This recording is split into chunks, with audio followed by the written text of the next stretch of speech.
అనలే సాధారణంగా దాడి జరిపిన వారిపైన చర్య తీసుకోవాలని అడుగుతాం. మరి అది మిస్టేకా లేకుంటే వ్యూహాత్మకంగానే అన్నారో తెలియదు. కానీ ఏదైనా దాడి చేసిన వారిపైన మొదలు చర్య తీసుకోవాలి. అందువల్ల దాంట్లో ఉన్న సెక్యూరిటీ ల్యాబ్స్ అంటే ముఖ్యమంత్రి భద్రతా లోపము అనేటువంటి యాంగిల్ను తెలుగుదేశం ప్రొజెక్ట్ చేయదలుచుకుంది. ఆ సమయాన ఆ నెక్స్ట్ డే తెలుగుదేశం అనుకూల మీడియాలో కూడా భద్రతా లోపాన్ని ఎత్తి చూపుతూ దానిపైనే చాలా డీటెయిల్గా రాశారు. సో అందువల్ల చంద్రబాబు నాయుడు మొదలు ఖండించాడు. వాస్తవంగా ప్రధానమంత్రి ఖండించాకనే చంద్రబాబు నాయుడు ఖండించాడని కూడా వైసీపీ వారి ఆరోపణ. సో టైమింగ్ ఎలా ఉన్నప్పటికీ ఖండించడమా నిజం. కానీ అదే సమయంలో చంద్రబాబు నాయుడు ఖండించిన మరికొంతసేపట్లోనే టీడీపీ నేతలు వరుస పెట్టి ఇది కోడికత్తి 2.0, ఇది జగన్మోహన్ రెడ్డికి కావాలనే ఎన్నికల్లో సానుభూతి కొరకు చేయించుకున్నాడు అంటూ ఆరోపణలు చేశారు. ఆ తర్వాత లోకేష్ ట్వీట్ చేస్తూ ఇది రాయి నువ్వు ఎక్కడి నుంచి వచ్చావు, తాడేపల్లి ప్యాలెస్ నుంచే వచ్చావు, ఇది కోడికత్తి 2.0, కోడికత్తి 2019, రాయి 2024 అంటూ లోకేష్ ట్వీట్ చేశాడు. సో లోకేష్ ట్వీట్కు చంద్రబాబు నాయుడు మొదట్లో కామెంట్కు ట్వీట్కు అసలు పోలికలేదు. ఎందుకంటే Chandrababu Naidu I strongly condemned అన్నాడు, తీవ్రంగా ఖండిస్తున్నాను అన్నాడు. ఒకవేళ ఇది తాడేపల్లి ప్యాలెస్ నుంచే వచ్చిన రాయి అయితే చంద్రబాబు నాయుడు ఎందుకు ఖండించాలి? ఒకవేళ ఇది జగన్మోహన్ రెడ్డి సానుభూతి కొరకే తనకు తానుగా చేయించుకున్న ఘటన అయితే, నాటకం అయితే చంద్రబాబు నాయుడు ఖండించాల్సిన అవసరం లేదు. ఎప్పుడు ఖండిస్తాం? మనం రియల్ ఇన్సిడెంట్ అయితేనే ఖండిస్తాం. ఫేక్ ఇన్సిడెంట్, పొలిటికల్గా మైలేజ్ కొరకు ఇన్సిడెంట్ అయితే చంద్రబాబు నాయుడు ఖండించాల్సిన అవసరం లేదు కదా. అందువల్ల చంద్రబాబు నాయుడు ట్వీట్కు లోకేష్ ట్వీట్కు మధ్య ఈ గ్యాప్, ఈ డిఫరెన్స్ ఉంది. ఇది ఇప్పుడు మళ్ళీ తాజాగా చంద్రబాబు నాయుడు కూడా ఈ ఘటన తనకు తానే జరిపించుకున్నట్లు అనే నరేటివ్ మళ్ళీ చంద్రబాబు నాయుడు కూడా అందుకున్నాడు. సో అందువల్ల నరేంద్ర మోడీ ప్రధానమంత్రి మాత్రం నిర్ద్వందంగా ఖండించి జగన్ త్వరగా కోలుకోవాలని కూడా కోరుకున్నాడు. ఇప్పుడు పవన్ కళ్యాణ్ కూడా దీనికి భద్రతా వైఫల్యము, భద్రతా అధికారులపైన చర్యలు తీసుకోవాలని పవన్ కళ్యాణ్ కూడా మాట్లాడాడు. సో అందువల్ల మొదలు స్పష్టత రావాల్సింది. బీజేపీ రాష్ట్ర నేతలేమో ఎవరు స్పందించినట్లేరు. నరేంద్ర మోడీ మాత్రం ఖండించి త్వరగా కోలుకోవాలన్నారు.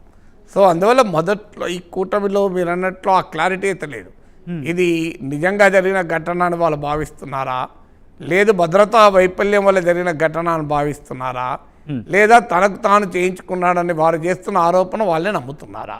సో ఈ మూడు ఇదేదో ప్రణాళిక, ఏది కారణం ఏంటి అనే ఒక కంక్లూజన్కి అయితే రావాలి కదా. సో అందువల్ల ఎన్డీఏ కూటమిలో ఆ గందరగోళం అవుతుంది. బీజేపీ ఒక రకమైన అభిప్రాయం, చంద్రబాబు నాయుడు ఒక రకమైన అభిప్రాయం, లోకేష్ ఇంకో రకం, పవన్ కళ్యాణ్ ఇంకో రకం అభిప్రాయం, టీడీపీ నేతలు మరో రకం అభిప్రాయం.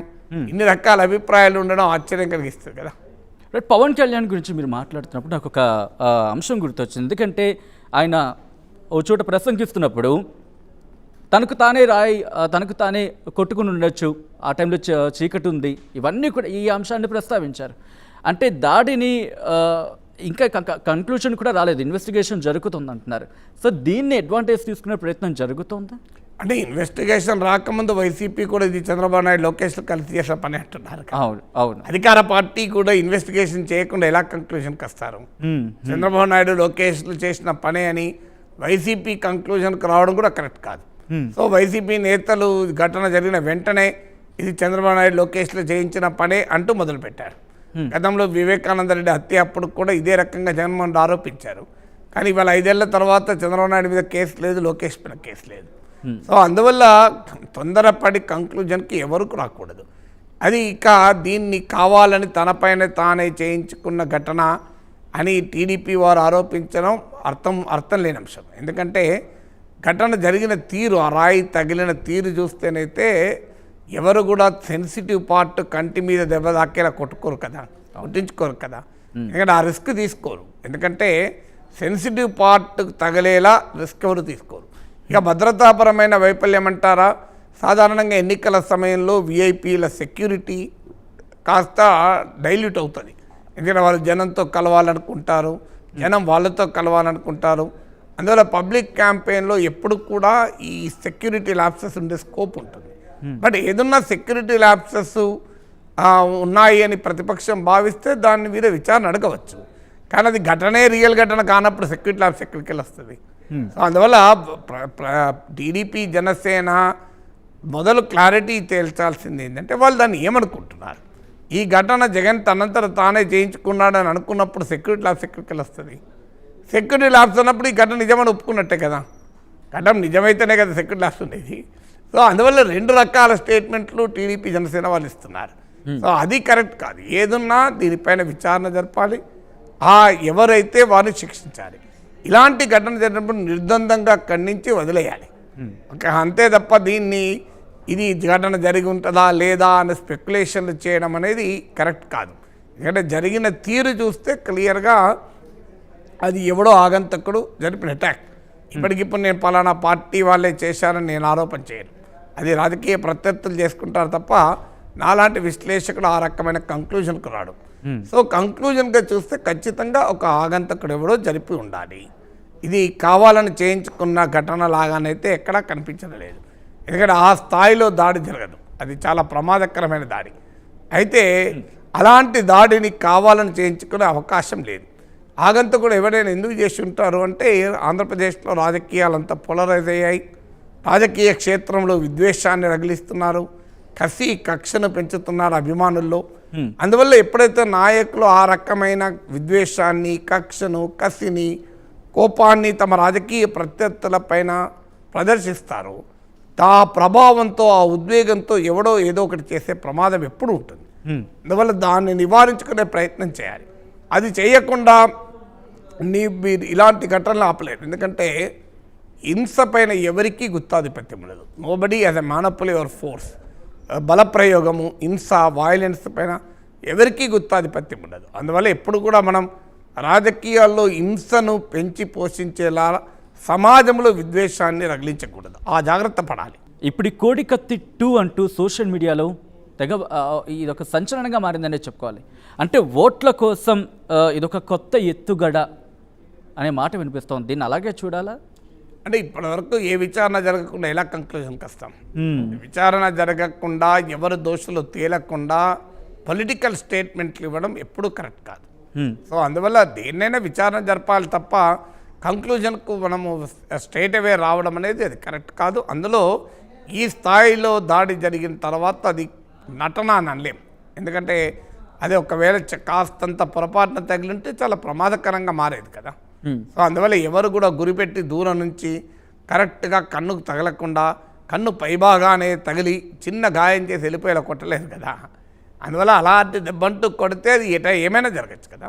అందువల్ల ఆ స్థాయిలో ఎవరైనా దాడి చేయించుకుంటారని అనుకోను. బట్ ఏదైనా దీనిపైన విచారణ కోరుకోవాలి తప్ప ఏ విచారణ లేకుండా మనం ఎలాంటి కంక్లూజన్లకు రావడమైనా అది పొలిటికల్గా మెచ్యూరిటీ అనిపించుకోదు.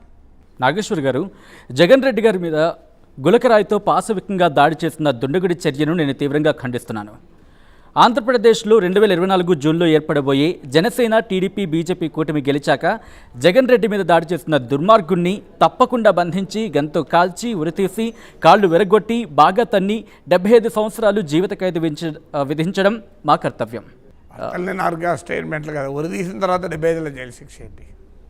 సో అది నేను చూడలేదు కానీ అలా అని ఉంటే అర్థం లేదు కదా. చట్టం ఏ చట్టం ఒప్పుకోదు కదా. అది కేవలం వెటకారము, వ్యంగ్యము కనబడుతుంది తప్ప అందులో సీరియస్నెస్ కనబడతలేదు. రాజకీయ ప్రత్యర్థుల పైన అయినా భౌతిక దాడి జరిగినప్పుడు నిర్ద్వందంగా ఖండించాల్సింది. ఇక దాంట్లో శశబిషలు, రకరకాల అంశాలు ఉండాల్సిన అవసరం లేదు. సో ఏ దాడి జరిగినంత మాత్రాన సానుభూతి వచ్చి పెద్ద ఎత్తున ఓటింగ్ మారుతుంది అనుకుంటే కూడా పొరపాటు. ఎందుకంటే అలిపిరి ఘటన రియల్ ఘటనే కదా, దాని మీద ఎవరు కూడా కావాలని అయితే అనలేదు కదా. అది అందరికీ తెలుసు. మావోయిస్టులు, నక్సలైట్లు క్లెమర్ మైన్లు పెట్టి పేలుడు జరిపారు. అలాంటి ఇన్సిడెంట్ జరిగిన చంద్రబాబు నాయుడుకి ఏం సింపతి రాలే. మీరు గమనిస్తే 2004లో అలిపిరి ఘటన వల్ల ఎన్నికలు ముందస్తుగా జరిపారు. కానీ ముందస్తుగా జరిపినా కూడా ఫలితం ఏమీ ఉపయోగపడలే, ఓడిపోయారు. అందువల్ల ఎప్పుడు కూడా సానుభూతి అనేది ఆ పొలిటికల్ కాంటెక్స్ట్ని మించి ఉండదు ప్రతి సందర్భంలో. అందువల్ల అంత భయపడాల్సిన అవసరం కూడా ప్రతిపక్షాలకు లేదు. నిజంగానే ప్రభుత్వం పట్ల వ్యతిరేకత ఉంటే ఈ చిన్న దాడి వల్ల వెంటనే ఆ వ్యతిరేకత పోయి సానుభూతి వెళ్ళబోయం రాదు. అందువల్ల అలాంటి వ్యంగ్యానికి, వెటకారానికి అవకాశమే లేదు. నిర్దంత మరి చంద్రబాబు నాయుడు దాని స్టేట్మెంట్లో నాగబాబు స్టేట్మెంట్కి సంబంధం లేదు కదా. చంద్రబాబు నాయుడు చాలా నిర్ద్వందంగా ఖండించాడు కదా, ఐ స్ట్రాంగ్లీ కండెమ్డ్ అని. నరేంద్ర మోడీ నిర్ద్వందంగా ఖండించాడు కదా. మరి మోడీతో కలిసి ఉన్నారు ఎన్డీఏ అన్నప్పుడు మోడీ బాటలో నడవాలి కదా. అందువల్ల ఇలాంటి స్టేట్మెంట్ల వల్ల పొలిటికల్ స్టేట్స్మెన్షిప్ అనిపించుకోదు. ఎవరిపైన దాడి జరిగినా కూడా దాన్ని మనం ఎట్టి పరిస్థితుల్లో అంగీకరించకూడదు, సమర్థించకూడదు. రాజకీయాల్లో హింసకు తావులేదు కదా. కరెక్ట్గా ఇదే అంశానికి సంబంధించి, ఎందుకంటే హింసకు తావు లేదు అంటూనే వైఎస్ షర్మిల కూడా చేసిన ట్వీట్లో ఒక క్వశ్చన్ మార్క్ని రైజ్ చేశారు. అయ్యుండొచ్చు కాకపోవచ్చు అని ఒక అర్థం వచ్చేలా ట్వీట్ చేసిన సందర్భాన్ని చూసాం. అంటే ఎట్లా చూడొచ్చండి, ఎందుకంటే అన్నయ్యకి గాయమైంది అక్కడ. అంటే పొలిటికల్ సినారీలో చూడొచ్చా, లేకపోతే రక్త సంబంధం, రెండు పాయింట్స్ ఉన్నాయి. సంబంధమైనా ఏ సంబంధం లేకపోయినా దాడిని ఖండించాల్సిందే కదా. రక్త సంబంధం ఉంటే ఖండించాలని లేదు. షర్మిల స్టేట్మెంట్ నేను చూశాను. ఆమె స్టేట్మెంట్లో కూడా ఇదేది జరగలేదు, నటన అని మాట్లాడలే. ఇదేదో ప్రమాదవశాత్తు జరిగి ఉంటుంది అని మరి ఒకవేళ దాడంటూ జరిగితే ఖండిస్తున్నాను అన్నాడు. సో అది ప్రమాదవశాత్తా లేకుంటే ఎవరైనా ఆగంతకుని దాడా, దాని వెనకాల ఎవరైనా ఉన్నారా, లేదు వీళ్ళు ఆరోపిస్తున్నట్టు అది కావాలని వేసిన నటన. ఏదైనా ఇది విచారణ తర్వాత తేలాల్సిందే కదా. సో విచారణ లేకుండా ఎవరి కంక్లూజన్లు వాళ్ళు తమ తమ రాజకీయ అభిప్రాయాలను బట్టి కంక్లూజన్లకు రావడం అనేది యాక్సెప్టబుల్ కాదు. రాజకీయ అభిప్రాయాలే ఇది ఈ రకమైన దాడిపైన తీసుకోవాల్సిన వైఖరి, దాడిపైన తీసుకున్న వైఖరి. ఇందులో ఈ రెండింటిని విడగొట్టి చూడాలి. రాజకీయ ప్రత్యర్థులే కావచ్చు, ఇలాంటి సందర్భంలో ప్రత్యర్థులుగా చూడకూడదు. మానవీయ కోణంతో చూడాలి, ప్రజాస్వామిక కోణంతో చూడాలి. అందువల్ల దీనికో మానవీయ స్పందన, ప్రజాస్వామిక స్పందనే ఉండాలి. అందువల్ల దీనికి ఒకవేళ అవునా కాదా అనే ధర్మ మీమాంసలు ఉంటే అది ప్రజలు